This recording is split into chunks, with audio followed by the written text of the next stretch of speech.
Video games have been a favorite pastime for many people, whether it be on a PlayStation, computer, or even on a smart device. Gaming has now been a part of today's world more than ever. You probably play or know someone who plays video games. They might be playing with a friend, whether in person or online. Video games have been a social activity amongst billions of people. With that said, billions of people have dealt with something that occurs in the video game community. Since the 1990s, a brilliant new experience was introduced to the world of gaming: online multiplayer. Gamers all over the world would be able to interact, battle, and play with each other as long as they had an internet connection. A joyful experience for many, and it will continue to be for decades to come. However, there's been an experience not so joyful that came along with playing video games on the internet. Toxicity, or toxic behavior. This term is not officially recognized in psychology, but it could be heard all throughout gaming. One type of toxic behavior is cyberbullying.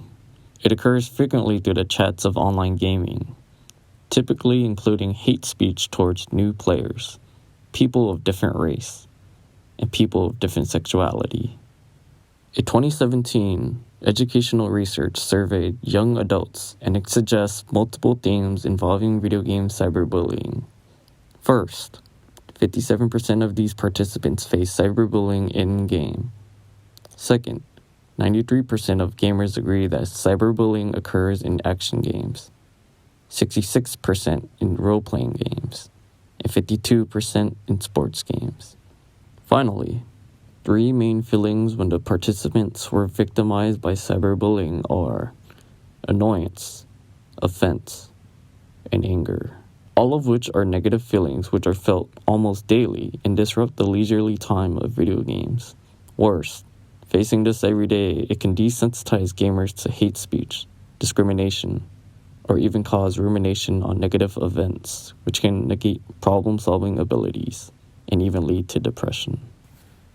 In both recreational and professional play, there is another toxic behavior that must be addressed: sexual harassment.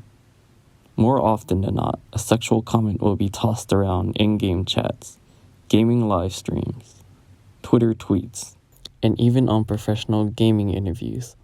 For example, former Team Envious member Tai Mu made a sexual comment towards one of his female interviewers. Unfortunately, sexual harassment has a presence within the gaming industry as well.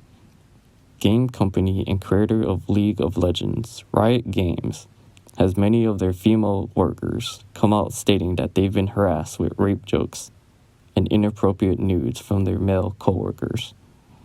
Riot Games had over 150 workers walk out on a strike over harassment lawsuits. Unfortunately, companies in the game industry have yet started to unionize to protect their workers. Instead, they seek to protect their way of abusing their workers, whether it be sexually or through unpaid work time. There is another toxic behavior in gaming with the same name that's used in sports. In American football, excessive celebration or taunting is considered unsportsmanlike conduct. Football penalizes unsportsmanlike conduct by loss of 15 yards or in some cases, disqualification. In A World of Tanks, a video game released in 2010, it describes unsportsmanlike conduct as deliberately committing suicide during battle, or having repetitive behaviors designed to hamper or annoy other players. To combat this, they released a strike system in 2016. The reported player first gets a warning, then subsequent strikes, suspending the player. If the player accumulates 5 strikes, they are permanently suspended.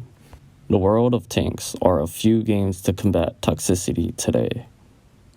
However, this doesn't mean that games aren't starting to crack down on this behavior. Call of Duty Mobile now mentions in its updates that hate speech, racism, or any exclusionary behavior won't be tolerated. If you see it, report it in the after the match screen or in chat. However, Some games have already implemented these messages and methods of reporting, requiring more than just reactive responses. Games like League of Legends are one of these games, and only recently did the Riot Game Company make a statement involving this. In short, game director Andre Van Roon tweeted that Riot Games is working on the issue. Riot Games are making it easier to report game-ruining behavior and even integrating a detection system that reports this type of behavior automatically. However, these are methods only good at flagging toxic behavior rather than preventing them. Fortunately, toxic behavior is still human behavior. Through conditioning, human behavior can be learned and unlearned. A famous experiment, the bubble doll experiment, showcased this. In this experiment, 2 groups of children sat in front of a TV and watched an adult interact with an inflatable doll, in which, if it was knocked over, it would only stand up. The first group watched the video of the adult ignoring the doll, calmly playing with the other toys.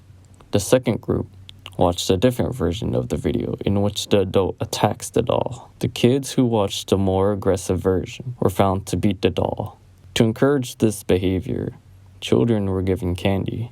To discourage it, children were scolded for beating the doll. The study teaches us that behavior is taught through observation, imitation, and pure influence. Preventing players from being bystanders to toxic behavior is equally important as discouraging the toxic behavior. This means that it is good to address the issue of toxicity, but it's not enough. Gamers are more likely to be bystanders during the moments of cyberbullying, and instead need to become peers of their fellow gamers. A more active approach is necessary. Game developers and gamers should speak up and get involved when it comes to toxicity. Games could penalize toxic gamers actively, as if there was a referee deducting points from them.